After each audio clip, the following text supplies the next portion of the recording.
Namaste, and welcome back to our Cosmic Sacred Circle.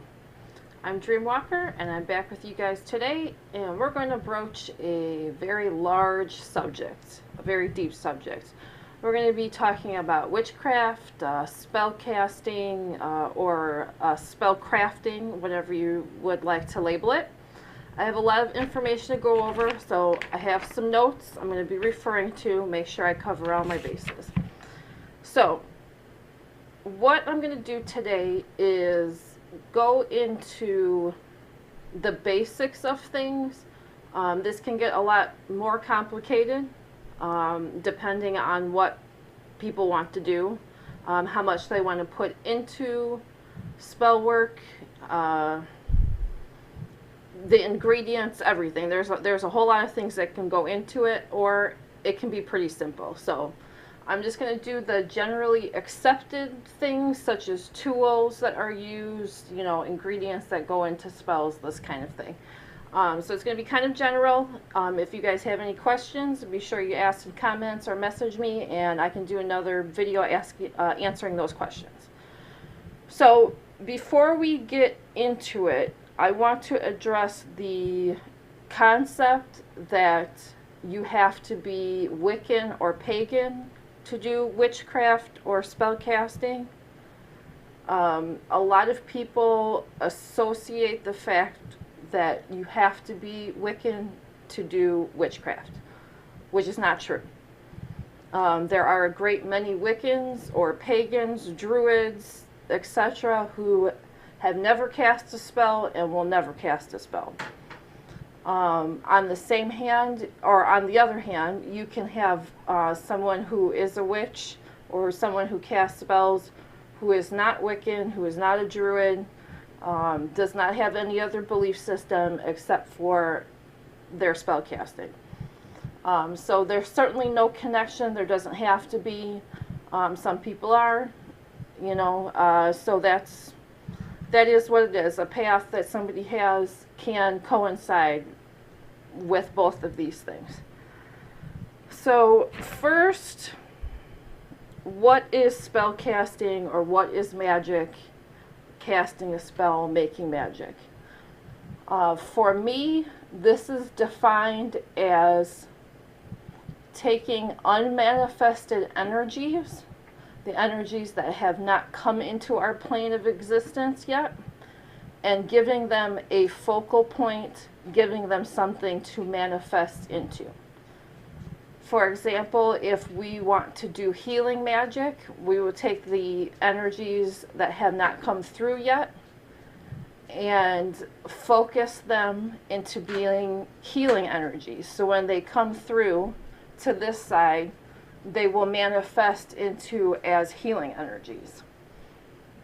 So traditionally speaking, there are a set of tools that most witches or spellcasters will use.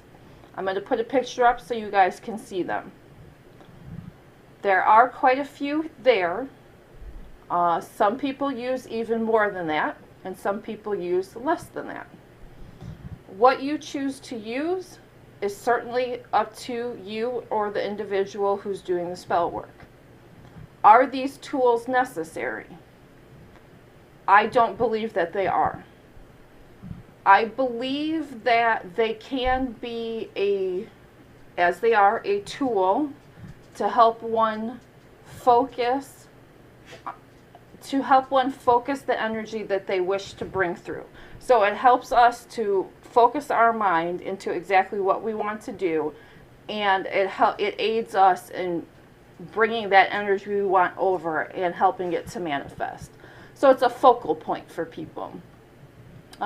They can be very, very useful, and also, like I said, some people don't even use them at all. I myself at this point have very few tools that I do use. When I started my practice and my spellcasting, I refer to myself as a monetarily poor witch. So I didn't always have the money to go out and buy tools or whatever I thought, these books were saying were important that I was reading. they're not necessarily important. Like I said, it's just an extra way to help focus someone's mind. So they could have their place. Also, they may just be things that people like. They find them aesthetically pleasing, so they would like to use them, which is perfectly okay. At this point, I have 2 cauldrons. I have a wand, a staff, and a dagger that I use for just about everything. For my rituals, I will say my yearly rituals is where I use those. It's more in homage and in honor of things that I wish to bring honor to when I do those kinds of rituals. So I use those more in a ritual base. As far as spell casting goes, probably cauldron is what I use most for spell casting, and usually that holds the components for my spell work for me as I'm gathering energy and putting everything together. Like I said, going back to being a monetarily poor witch, this is something that many of us have to contend with our mundane lives. So what can we do to get those tools? Well, you can use anything. Once you put that energy and you decide something is going to be sacred and you use it only for your spell casting or only for your rituals, then it becomes that tool. It becomes something more than just the bowl you got out of the kitchen. If you set it aside and you use it for just that purpose, it becomes your tool. It becomes your ritual tool to use. So you can go to the thrift store. You can make your own tools. If you want a staff, when you go for a walk in the woods, find a stick that you like, that is calling to you, that you feel like you really have a connection with, and take it home and decorate it. You put anything that you want on it. You can carve in it, you can glue things on it, you can use paint, clay, you can make anything that you want. And I think that also puts your own personal energies and your own frequency signature on things. It becomes your own. It becomes part of your spell work, and that's your little mark for the universe to recognize. So never be afraid to put your own mojo into things, you know, your little something that's just yours. Obviously, I put a lot of stuff that are bears into my work because bear is very important for me. Bear is my little signature. Usually it's a paw print I put in things. So whatever calls to you to do, you should certainly do that. So we have our tools. So we're going to compose our spell of? Well, components and parts of spells can be as much or as little as you want. It can be a huge amount of herbs. It could be one herb. It could be a candle magic. It could be drinking some water. It could be, it's endless because it's your spell. It's your imagination. It's what you're being called to do. So as much or as little work as you feel is necessary is what you need to put in it. So right now, I'm going to put up on the screen for you a couple different lists. They're going to cycle through. You guys can pause if you want or rewatch, whatever's good for you guys. First list that's going to come up is a list about herbs. Herbs can be used dried or fresh. You can burn them. You can collect them yourselves. You can buy them. It doesn't matter. Whatever you can do. Some of us live in the city. We don't have access to grow our own stuff. Sometimes we have to purchase stuff at the store. There's nothing wrong with that. You know, you just get your supplies where you can get them. It doesn't make them any less powerful or less potent, because once you put your energy into it, once you give it a purpose, that's where the energy comes from. So these lists, I would like to say these lists are the herbs and trees, candles, stones, things that I use. There are huge amounts of lists that you can find online and in books. They're endless. And I think the reason for this is because we all work at different frequencies. Everything that's on the planet has its own energy signature and its own frequency. And we can gel with things, certain things, easier than other things. So I can work with pine much easier than person A could work with pine. And that's perfectly fine. It's just something that I can tap into easier, use it for what its purpose is, and somebody can use something else and it will have the exact same effect, and it's not a big deal. So that's one of those things that once you start learning and casting and experimenting, and keep track of that so you know what works for you. When you get a really good result, you're like, oh, that's the one, then you'll know. Jot it down so you can always have it. So these lists are what works best for me. Like I said, there are more. Go out, research, see what you can find. Another list that came up, or is going to come up, it's herbs, incense herbs.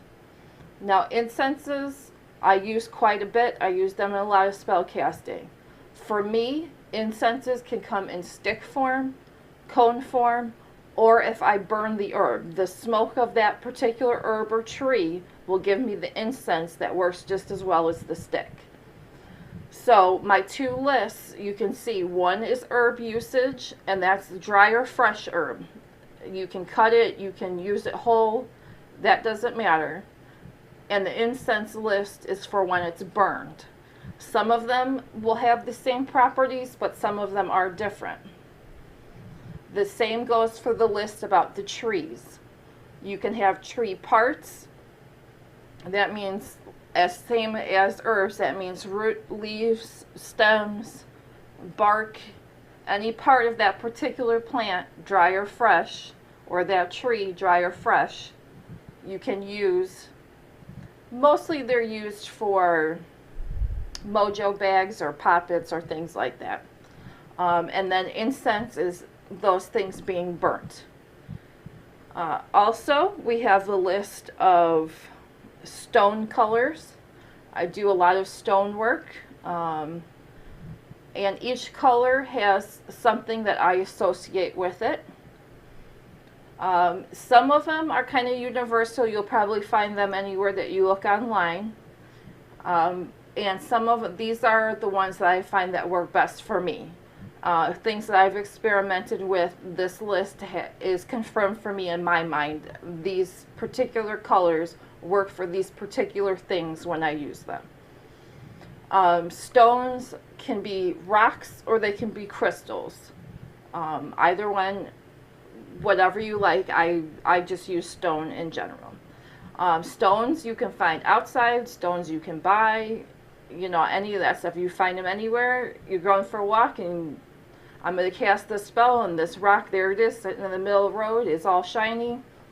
Then you'll know that's the one that you're going to use for your spell. So again, don't feel like you have to go out and buy something fancy for your spell if you don't feel that it's necessary. After that, we have candles. And candles is another thing that I use quite often for my spell work.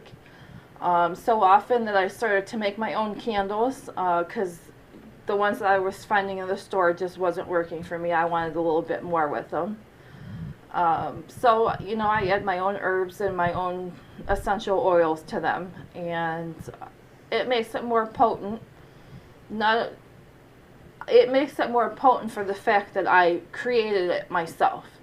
When you create something, when you create a component for a larger thing, you're putting your intent in that item.